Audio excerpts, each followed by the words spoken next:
Hello, मैं DNA का class full form 9th and होता 10th है स्टूडेंट्स। तो डीऑक्सी न्यूक्लिक आज एसिड। अपन जो है डीएनए के बारे में पढ़ने वाले हैं। डीएनए एग्जैक्टली होता क्या है, और ये class 10th chapter number 8 heredity का भी एक टॉपिक है। तो मैं यहीं पर ब्रीफ डिस्क्रिप्शन दे दूंगी what is DNA.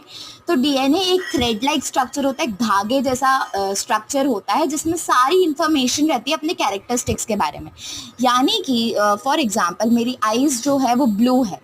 So why my eyes are blue? Because मेरे पेरेंट्स की आईज ब्लू है, राइट।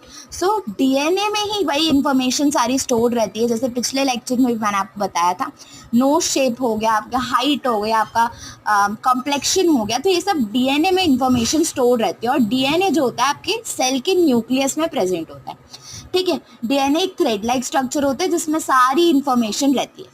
अब डीएनए में जो रहते हैं, क्या रहते हैं, क्रोमोसोम्स रहते हैं। अब क्रोमेटिन और क्रोमोसोम में क्या फर्क है? क्रोमेटिन जो होता है वो स्कैटर्ड फॉर्म ऑफ डीएनए होता है which is dispersed through out the nucleus. यानी कि ये जो होता है स्कैटर्ड फॉर्म, मतलब बहुत सारे धागे जैसे उलझे हुए हों, ठीक है, उसमें पेयर्स नहीं बनी होती। और क्रोमोसोम क्या होता है? हाईली कॉइल्ड, यानी कि ये जो होते हैं दो ऐसे पेयर्स में आपस में कॉइल्ड होते हैं and condensed form of DNA. तो कंडेंस्ड फॉर्म ऑफ डीएनए जो होते हैं वो क्रोमोसोम्स होते हैं, और डिस्पर्स्ड फॉर्म ऑफ डीएनए जो होते हैं वो क्रोमेटिन होते हैं।